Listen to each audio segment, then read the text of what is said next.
My sister pushed me down the stairs, then said it was just to see if I was lying about being pregnant. At first, I couldn't even speak. I remember lying at the bottom of the staircase, wind knocked out of me, my hands instinctively cradling my stomach. I was 4 months along. My heart wasn't racing, it had stopped. My vision blurred, but not from the fall, from betrayal. I never expected to bleed on a night that was supposed to be about family. What's worse, my parents told me not to make it a big deal. They said Lena was drunk, that she wasn't thinking clearly, that I should be the bigger person.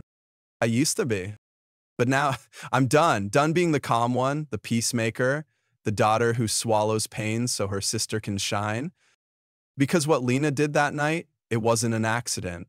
It was a decision. And I won't stay silent about it anymore. Before everything went sideways, Lena wasn't just my sister, she was my other half. There are 6 years between us, but it never felt like that growing up. I was the quiet, bookish one. She was all spark and energy, trailing behind me like a comet. Our mom used to call us the sun and moon, opposites but always orbiting each other.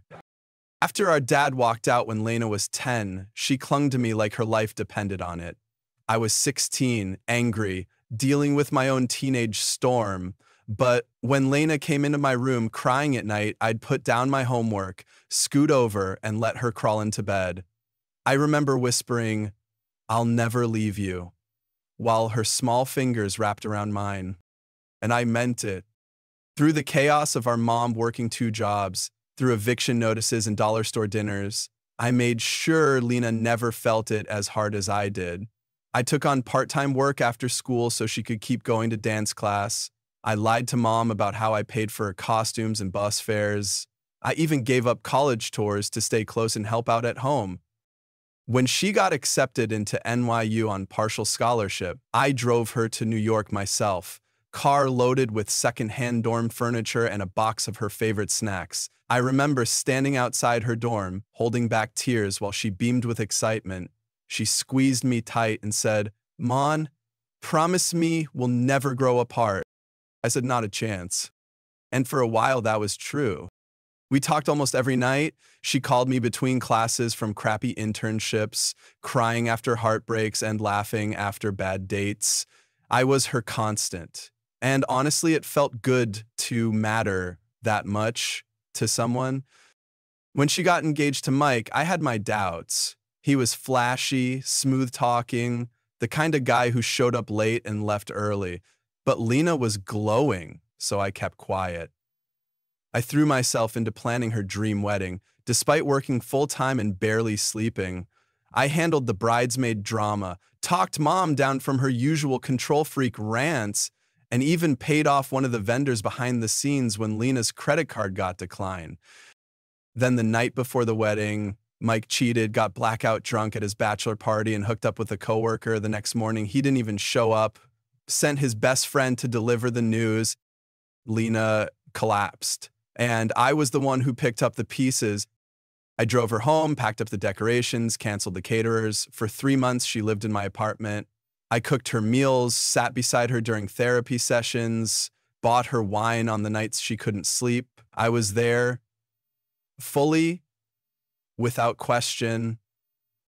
There was this one night I'll never forget. We were on my couch, wrapped in a blanket, a rerun of some terrible reality show playing in the background. She looked at me, tears in her eyes, and said, "I wouldn't have survived this without you." And I believed her. When she got promoted 2 years later, I was genuinely proud. I bought her a leather-bound planner and wrote a note inside, "You built your comeback. I'm so proud of you." I never expected anything back. That's not why I loved her. So when I found out I was pregnant after 2 heartbreaking miscarriages, my first instinct was to call her. I stood in the bathroom, holding the positive test, tears streaming down my face. My phone was right there, her number already pulled up, but something inside me hesitated. I remembered how fragile she'd been, how many good news from me seemed to shrink her. I told myself I was just waiting for the right moment, a better time, a time when she was fully healed, when joy for me wouldn't look like salt in her wound. I still believed she'd understand, that underneath it all, we were still sun and moon. But I was wrong, so painfully wrong. And that's what breaks me the most. I didn't just lose a sister that night, I lost the one person I thought would always be in my corner. After Lena moved out of my place and got her own apartment, things started to shift. It was subtle at first. Missed calls, shorter texts, forgotten birthdays. She used to send me pictures of her lunch, her outfits, even screenshots of awkward Tinder messages. Now, days would go by without a word. I figured she was just busy. She'd finally landed a job she cared about. After what she'd been through, I wanted her to have something that was hers, something stable. But then came the digs. First, they were disguised as jokes. We'd be at family dinners and she'd raise her glass and say things like, "To Monica, who always gets it right." Everyone would laugh, but I'd see the tightness in her smile, the way her eyes flicked to me like it was a challenge. When I got promoted last year, Lena didn't even call. Not a congrats, not a text. Mom mentioned it over brunch, and Lena just nodded and said, "Guess being a perfectionist finally paid off." Then came the passive-aggressive comments about my husband. Jared's quiet, dependable, he's not flashy or loud, and Lena would tease him in front of others. "Do you ever speak, Jared, or do you just stand around looking polite?" She'd laugh, but the jabs kept coming. One night, he squeezed my hand under the table and whispered, "I don't think she likes me." "She's just joking," I told him. "She's been through a lot." But the truth was, I had started walking on eggshells around her. If I talked about my work, she'd roll her eyes. If I mentioned wanting kids, she'd change the subject. At our parents' house, she dominated the conversation, and if I chimed in, she'd interrupt or pivot away. Still, I kept giving her space, kept showing up. When I had my second miscarriage, I didn't tell anyone except Jared and my therapist, but Lena found out weeks later from our mother and texted me, "Maybe it's just not meant to be. Don't stress yourself." I stared at the screen for a long time, wondering if I was overreacting. Maybe she meant it kindly, maybe. But then came the baby shower for our cousin's wife. Lena made a speech, funny, sweet, and then said, "Hopefully someone else will get it right next time." Her eyes landed on me for just a second too long. I felt my stomach sink. The final straw before the party incident was her promotion celebration. She insisted I come, said it wouldn't be the same without me. I hadn't told her I was pregnant yet, only 4 months along and nervous, but I was starting to show. I wore a loose dress and avoided alcohol. I thought I could blend in. But even before Aunt Carol outed me, Lena had been staring all night, watching what I ate, the way I held my body. She asked twice if I was gaining weight and made a point to squeeze my side in a hug and laugh about it. When Carol finally shouted my pregnancy to the room, the energy shifted. Lena stood off to the side, frozen smile, drink in hand, not clapping, not speaking, just watching. Later that night, when I apologized for the way things unfolded, she said, "You really couldn't let me have one night." Her voice wasn't raised, it was quiet, sharp. And suddenly, I saw it. The years of small cuts, the bitterness she'd wrapped in jokes, the resentment I'd mistaken for sadness. She didn't see me as a sister anymore. She saw me as a competition. I tried to reason it away, told myself she was tired, overworked, still healing. But in truth, Lena had started treating me like an inconvenience. She forgot my birthday last year. No call, no text, not even a lazy HBD on Instagram. When I gently brought it up a week later, she just said, "Oh my God, I was swamped. You're not 12 anymore, Monica." That hurt, not because I needed a gift or a party, but because remembering someone's birthday is basic love. And she used to be the one who'd bake me cupcakes from a box and stick candles in them, even if it was just us two. At Christmas, I gave her a cashmere scarf I'd saved up for. She handed me a candle, unwrapped from a clearance rack, price tag still on. And I smiled, said thank you, like I always did. Jared saw it. He asked later, "Why do you keep letting her treat you like this?" And I didn't have an answer. Maybe because I still saw the little girl who used to sneak into my bed after thunderstorms. Maybe because I was afraid that if I called her out, I'd lose her completely. Maybe because I wanted to believe that love could outweigh envy. But that night at her party, when she followed me up the stairs, when she stood outside that bathroom door with that strange, cold expression, that's when I realized I'd already lost her. The night of Lena's promotion party was supposed to be hers. That's what I kept telling myself as I slipped into the flowy navy dress I'd chosen specifically to hide my bum. I was 4 months pregnant, finally out of the danger zone. After 2 painful miscarriages, Jared and I had agreed to keep it quiet until we were sure.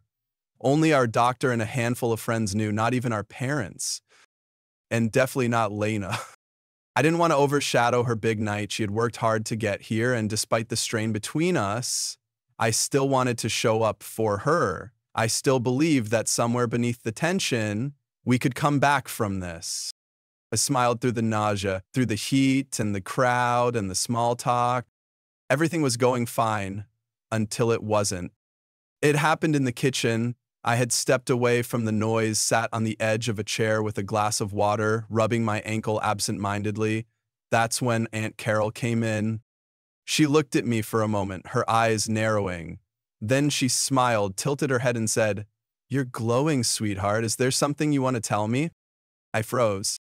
I tried to laugh it off. "I think it's just sweat, Carol. This place is an oven." But she didn't buy it. She reached out and gently touched my belly, through the layers of fabric shapewear and my crossed arms. Her eyes widened. "Oh my God," she whispered. "You're pregnant." "Please," I said quickly, "please don't say anything yet. We're waiting. It's not the right time." But she was already moving toward the patio. I stood up too fast, my heart pounded in my ears. I tried to follow, tried to intercept her, but by the time I stepped outside, it was too late. "Everyone," she called out, raising her glass. "I just found out something wonderful. Monica's pregnant." It was like someone pressed pause on the whole party. Then the room exploded. People cheered, clapped, rushed toward me with hugs and wide eyes. My mother sobbed, my father kissed my forehead. Jared appeared beside me, his smile tentative but proud. It should have felt like a moment of joy. But all I could see was Lena standing off to the side, glass in hand, staring straight through me. When the crowd finally began to settle, I walked over to her. "I didn't plan for that to happen," I said. "I didn't even want anyone to know yet. I wanted tonight to be about you." She didn't answer. "Lena?" I tried again. "I'm sorry." Her mouth curled into something that wasn't quite a smile. "It really couldn't give me one night?" Her voice was low, sharp as a blade. "I didn't tell her," I said. "I swear. She figured it out. You didn't stop her." I blinked. I tried, but she was already turning away. I didn't see her again until later that night, upstairs. I had gone to the second floor to find a quiet bathroom. The guest one was full, and I needed a moment to breathe, to splash cold water on my face. I stepped out into the hall and nearly bumped into her. Lena stood there, back against the wall, arms crossed. "You really are pregnant?" she said, her eyes flicking down to my stomach. "Yes," I said softly. She stared at me for a long second. "Why didn't you tell me?" "Because I didn't want to ruin your night, because I was scared, because I wanted to wait until it was safe." She scoffed. "You always wait, you always have secrets, but somehow you always win." "What the hell does that mean?" She stepped forward, too close. "It means you always get what you want. Perfect husband, perfect job, now a baby. And I'm just the broken sister with the canceled wedding." "Lena, that's not fair. I've been there for you." "Save it," she snapped. "You're not special. You're just good at faking it." And before I could respond, before I could even step back, she pushed me. This wasn't a gentle shove. It was fast, sudden. I reached for the railing, but my balance was off. The world tilted, and then I fell. My back hit the first few steps hard. My wrist cracked as I tried to catch myself. Pain exploded through my body. I screamed. instinctively curled around my stomach as I tumbled, one step, then another, then another. When I landed at the bottom, everything was spinning. Someone yelled. Jared was shouting my name. I couldn't move. The last thing I saw before blacking out was Lena at the top of the stairs, frozen. And I knew she hadn't just snapped. She had wanted to hurt me. I woke up in a hospital bed, hand wrapped in a thick white cast, lips cracked from dehydration. Jared was sitting beside me, his eyes red. He looked like he hadn't slept in days. "The baby?" I croaked. "They checked everything," he whispered, reaching for my hand. "You're okay. The baby's okay." Relief hit me so hard I started shaking, and then the pain returned. Sharp, alive, crawling up my spine, nesting in my wrist. What happened after? Jared's face hardened. I told everyone what she did. I yelled. I didn't care. Your mother tried to calm me down, but I wasn't going to let this get swept under the rug. That's when I noticed no flowers for my parents, no notes, no familiar voices outside the door. "They didn't come?" I asked. Jared hesitated. "They went home with her." My heart sank. She pushed me. "I know." "And they left me here." He nodded. Later that day, my phone buzzed with a call from my mother. I answered, hoping, maybe foolishly, that she'd come to her senses. "Sweetheart," she said, "we're all so shaken up. Lena's devastated." She didn't mean to. She was drinking. She pushed me down the stairs. He made a mistake. She could have killed my baby. She didn't mean to. Please, don't do anything rash. We're a family. Emily. The word rang in my head like a curse. She wasn't asking me how I felt. She wasn't asking what I needed. She was protecting Lena. And just like that, something in me shut off. I realized I wasn't the daughter worth defending. I was just the one expected to forgive. I didn't cry at first. That surprised me. You'd think after being shoved down a staircase by your own sister, spending the night in the ER with a fractured wrist, and a pregnancy barely hanging on, you'd collapse into sobs. But I didn't. I stared at the ceiling in the hospital room and felt hollow, like someone had scooped me out from the inside. Jared tried to be strong. He stayed by my side, holding my hand through the contractions the doctor said were stress-induced. He rubbed my back when I couldn't sleep. He offered to call a lawyer. I told him no, not yet. I needed answers first. When Lena finally called, her voice was small, measured. She didn't apologize. She said things like, "It got out of hand," and "I thought you were faking." She called it a joke, a reaction, a moment of weakness. I wanted to scream at her, but I didn't. I just listened until she said, "I didn't think it would be that bad." Then I hung up. What haunted me wasn't just the fall. It was everything after. The silence from my parents, the way my mother's voice had trembled, not with fear for me, but fear of what would happen to Lena if I told the truth. They didn't come to the hospital. They didn't ask what I needed. They asked me to protect her. And I realized in their eyes I was strong. Too strong. I'd always been the one to bounce back, to hold it together. So this time, they assumed I'd do it again, even if it meant protecting someone who nearly ended my child's life. I spiraled. The pain meds made me groggy and sick. I kept replaying the fall, how cold the steps were, how the air knocked out of my lungs, the split-second choice to wrap my arms around my belly instead of bracing my fall. Every time I closed my eyes, I heard her voice. "You always win." I stopped answering calls, ignored texts. Jared tried to get me to eat, to shower, to talk. I barely responded. I let my body go numb, afraid that if I started feeling, I'd break. At one point, I remember sitting in the tub, the water lukewarm, my cast dangling over the side. I stared at the tile wall for over an hour. I thought about how much easier it would be to not care. Not about family, not about Lena, not about any of it. But then I looked down. My belly was rounder now, firm, alive. And that's when it hit me. This baby didn't ask for any of this, and he deserved more than a mother who gave up because her family failed her. He deserved someone who would fight, someone who wouldn't let generational loyalty outweigh justice, someone who would protect him, even from people with matching DNA. So I called the police, filed a report. The detective was kind, calm, professional. She took my statement while Jared held my good hand. When she asked if I was sure, I nodded. Yes, I said. She meant to hurt me. I want to press charges. The fallout was immediate. My phone rang non-stop. My mother, my father, even cousins who hadn't spoken to me in years. You're tearing the family apart. She's your sister.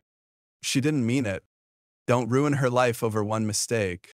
But none of them had visited me in the hospital. None of them had held my hand when I thought I was losing my child. None of them saw her face when she pushed me. And I realized then I wasn't the one tearing anything apart. I was just refusing to tape it back together. This wasn't just about justice. It was about reclaiming my voice. And for the first time in weeks, I felt something real. Not rage, not fear, but power. Later that night, I sat by the nursery we hadn't finished yet. The walls were still bare, just faint pencil lines where Jared planned to hang shelves. A single baby blanket was folded on the rocking chair. It looked so out of place in the quiet. I placed my hand on my belly, and for the first time, I felt a soft flutter, like a whisper against my skin. I broke down, not because I was sad, but because it was the first time I felt like he was really in there, real, fighting alongside me. I whispered to him, "We're gonna be okay. I don't know how yet, but I swear you'll never feel unwanted. You'll never question if you're worth fighting for." Because at that moment, I wasn't just someone's daughter, someone's sister. I was a mother, and that changed everything. Recovery didn't happen overnight. There was no cinematic montage, no morning where I suddenly woke up healed and whole. It was slow, messy, uneven. Some days I felt okay, other days I couldn't even get out of bed. But there was a shift. Maybe it started the day I unpacked the baby clothes we'd bought months ago, tiny onesies with animal prints, soft blankets, a pair of impossibly small shoes that made me cry when I held them. Or maybe it was the first time I managed to cook dinner without Jared's help, wrist still stiff but functional. Maybe it was just time. I started seeing a therapist, not because I was falling apart, but because I didn't want to fall again. She helped me understand something no one else had said out loud. That grief isn't always about death. Sometimes it's about losing the version of people you thought would never hurt you.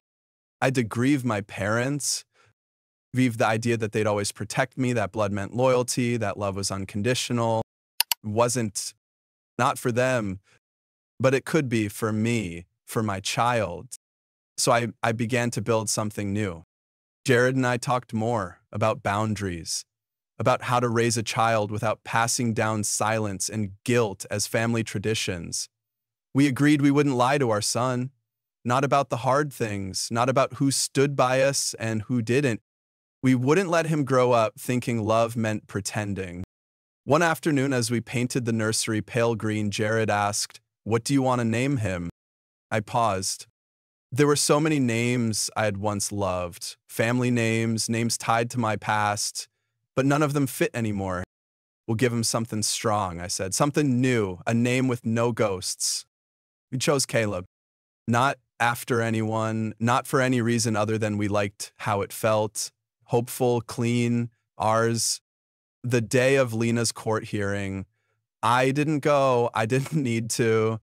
I had already stood up for myself where it mattered. She was sentenced to probation, counseling, and court-ordered restitution. My parents paid for her lawyer. They tried to call again, left voicemails filled with rehearsed regret and thinly veiled guilt trips. I didn't respond. I wasn't angry, just done. That was the real turning point when I stopped needing their apology to move forward. Because healing isn't about justice being served. It's about knowing you survived something you didn't think you could. And I had not just survived, I had grown.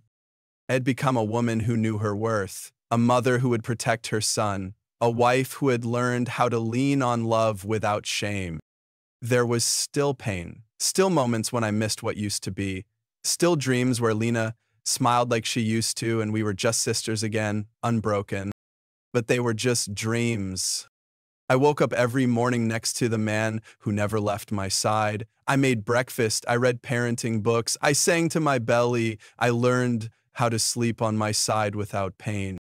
And in all those small, quiet moments, I reclaimed my life, piece by piece.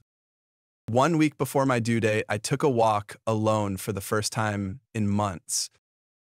It was just around the neighborhood, a slow shuffle past hedges and driveways. The spring air smelled like new beginnings, like breath after a long cry. A woman across the street was pushing a stroller, her toddler babbling nonsense. She smiled at me as we passed, and I smiled back. And for the first time, it didn't feel fake. I was still bruised, still wary, but I was here. I was okay. That night, I wrote a letter to Caleb. I told him the truth, not all of it, but enough, about how badly we wanted him, about how some people tried to make us feel small, about how we chose something different. I ended it with a promise. You will never be asked to shrink yourself to protect someone else's comfort. You will never be punished for shining too bright. Then I folded the letter and placed it in the baby journal we kept by the crib. It wasn't just for him. It was for me too. Proof that I had chosen myself, and in doing so had chosen him. That's how healing works sometimes, not in fireworks, but in choosing again and again not to go back to what broke you. Caleb came into the world on a rainy Thursday. He didn't cry right away, which made my heart stop. But then, after a moment that felt like a lifetime, his lungs found their strength and he screamed a furious, beautiful sound that made me sob with relief. Jared cut the cord. The nurse placed him on my chest. He was pink and wrinkled and perfect. In that moment, nothing else mattered. Not Lena, not my parents, not the fracture in my wrist or the bruises still fading from my fall. Just him. We spent our first week cocooned and quiet, no visitors, no phone calls, just the three of us, learning each other. Then my mother showed up at our door. I knew it was her from the knock. Not loud, not timid, just familiar. I was holding Caleb, rocking him back to sleep. Jared opened the door, but I heard every word. I just want to meet my grandson, she said. No, Jared replied. You made your choice. I'm his grandmother, she insisted. I have a right. You forfeited that right the moment you chose your silence over her safety. Her voice wobbled. You don't understand. She's my daughter too. And you let her push your other daughter down a staircase while pregnant. But you believed her over us? You stayed with her while my wife was in the hospital. And there was a pause, then softer. Please, I just want to see him. That's when I stepped into view. I was barefoot, exhausted, still bleeding from birth, but I stood tall. Why now? I asked. Her eyes filled. Because I miss you. You had months to show that, months to visit, to apologize, to ask how I was. She looked down. We didn't know what to say. You didn't have to say anything, I replied. You just had to show up. And Caleb stirred against my chest. My mother's eyes locked on him. Like you did as a baby. I felt my throat tighten. I didn't come to fight, she said. I came because I want a second chance. We were wrong. I was wrong. I didn't respond, not right away.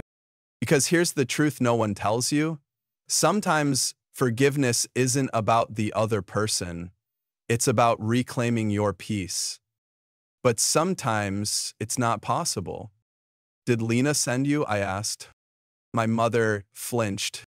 I thought so. She's getting help. She's seeing someone. That's good. I hope she heals. I really do. Can't we start over? I looked down at Caleb. His eyelids fluttered. He was so new, so untouched by all this. I don't know, I said. You want back in our lives, but you haven't earned that. You haven't done the work. You haven't acknowledged the damage. Tears spilled down her cheeks. I'm trying now. You're trying because he's here, not because I'm worth it. She didn't deny it. I took a breath. You can leave the gifts, but you don't get to hold him. Not yet. Maybe not ever. That's up to me. Her face collapsed, but she nodded. She left a stuffed giraffe and a letter on the porch. I didn't open it. Not then. Later, when Caleb was asleep and the house was quiet, I picked up the envelope. Her handwriting was shaky. Inside, she wrote about guilt, regret, how watching me be strong made her realize how much she had failed. It didn't fix things, but it made me cry. And not because I forgave her, but 'cause part of me still wanted to. And I hated that. 2 days later, they came back. This time, not just my mother, but my father too. They showed up with a casserole, a baby book, and the same pleading expressions. Jared stood between us again, but I told him it was okay. I wanted to hear what they had to say. Inside, I held Caleb while they sat on the edge of our couch like guests in someone else's life. My dad spoke first. We failed you. I didn't interrupt. We didn't know how to handle it, he continued. We chose the child who was falling apart over the one who always looked like she'd survive. I almost didn't, I said. You weren't there. I know, he whispered. I hate myself for it. My mother's voice cracked. We thought if we minimized it, it wouldn't be as real. We were wrong. Jarrett watched me carefully, ready to step in. I'm not asking you to fix it, I said. I just want honesty. For what it's worth, my dad said we've cut Lena off. She doesn't speak to us either anymore. She blames us for letting her face consequences. I closed my eyes. It didn't make me happy. It just made me tired. I handed Caleb to Jarrett and stood up. I don't know if I can ever let you all the way back in, but I appreciate you saying this. My mother looked up at me. We'll wait as long as it takes. I didn't respond, just nodded. They left without asking for more. This time it felt different. Not perfect, but maybe that was a start. 6 months had passed since I last spoke to anyone from my family. In that time, Lena's world began to unravel. Word had gotten around about the push, the court case, the sentence. The tech company where she once bragged about being a rising star quietly sidelined her. She wasn't fired, but promotions stopped coming. People stopped inviting her to strategy meetings. HR asked her to take time for her mental health. She blamed me, of course. In a voicemail I never returned, she cried about how everyone looks at me like a monster now. Meanwhile, my parents faced their own consequences. Distant relatives who once adored their holiday parties stopped showing up. Some sent polite rejections to invitations. Others were more blunt, asking how they could defend someone who protected a daughter that nearly killed her pregnant sister. I didn't gloat. I didn't feel vindicated. Just quiet. I had chosen silence, not as a weapon, but as a boundary. One day, a letter came in the mail. No return address, but I recognized the handwriting instantly. Lena. Sat on our hallway table for days. Jared didn't touch it. He just looked at me, letting me decide. Eventually, I opened it. The letter was long, handwritten, full of things she should have said years ago. Regret, shame, acknowledgement. She admitted to the jealousy, to the rage, to the push. She ended with, I hope one day you'll remember the version of me that loved you. I folded the letter, placed it in a box with Caleb's hospital bracelet and his first hat. But I didn't write back. Some stories didn't need epilogues. Some needed distance. One morning, I sat in the backyard with Caleb, asleep in my lap, sun dappled through leaves above us.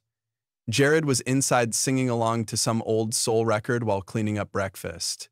A breeze stirred, soft and slow. I wasn't thinking about trauma or betrayal or who I used to be. I was thinking about how my son's breath matched mine, how our chests rose together. For the first time in a long time, my body felt like mine again. Not a battleground, not a hiding place, just a place that held life. A robin landed on the fence and tilted its head, curious. Caleb stirred, then settled again. I closed my eyes and I smiled. We were safe. We were enough. Later that week, we took Caleb to the park. It was his first time truly noticing the world. His eyes wide at the sight of kids playing, dogs barking, leaves rustling in the wind. Jared lifted him high above his head and Caleb laughed, pure and loud the way only babies can. A woman sitting nearby on a bench smiled at me. She had gray hair tucked into a scarf, a warm gaze. "Beautiful child," she said. "First one?" I nodded yes. She looked at me for a moment, then added gently, "You're doing good, Mama. He feels safe." My throat tightened. I managed a quiet thank you. When we got home, I tucked Caleb into his crib and sat for a long moment watching him sleep, the mobile spinning slowly above him. Soft stars, silver moons. I whispered, not to him, but maybe to myself, "You'll never have to earn peace. It'll be the soil you grow in." Then I turned off the light and walked out into the quiet night. I used to believe that family was everything, that no matter what happened, what was said, what was done, you had to hold on, forgive, mend, stay, because that's what good daughters did. That's what love looked like. But love, I've learned, isn't silent. It doesn't stand still while you're bleeding and call it loyalty. It doesn't ask you to dim yourself so someone else can shine. And it never, ever pushes you down the stairs, literally or metaphorically, and then asks you to forget it happened. I don't say this to be cruel. I say it because I wish someone had said it to me sooner. I spent too long trying to earn the kind of love that should have been unconditional. I gave too many chances, let too many apologies go unspoken. And when I finally stopped, I found peace. Not because I won anything, but because I chose myself. I chose the kind of love I want Caleb to grow up seeing, the kind that protects, that apologizes, that grows, that makes space. Garrett shows him that every day, in the small, quiet ways that matter most. And me, I'm still learning, still healing, still wake up some days with the echo of old hurt and remind myself, you don't live there anymore. I'm not bitter. I'm not angry. I'm just free.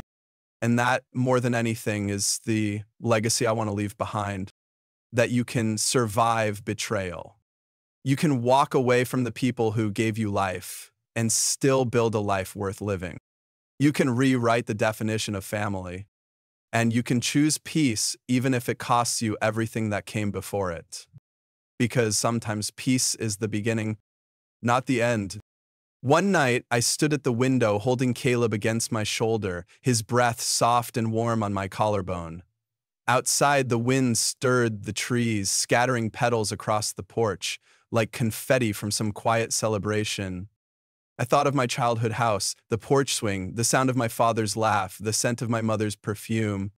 Not in anger, not in longing, just memory, beef and peace braided together. And I realized something. You don't always need closure. Sometimes you just need to keep walking far enough until the voices behind you grow quiet. Far enough until your own voice grows strong. That's where I am now. Not looking back. Not asking why. Just here, in this house, with the man I love and the boy I'd risk everything for, making new memories, laying new roots, beginning again. And if Caleb ever asks me someday what happened to the rest of our family, I'll tell him the truth. That some people love you in broken ways. And sometimes loving yourself means walking away. Not because you hate them, but because you finally love you. That's a truth I want him to inherit. A legacy of peace, of strength, of choosing to bloom even after the fall.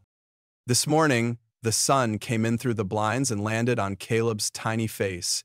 He blinked, squirmed, and then gave me the sleepiest, most perfect smile I've ever seen.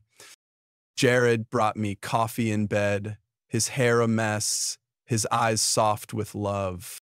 And I thought, this is it. This is the life I fought for. Not grand, not easy, but mine. And that, I've come to believe, is enough.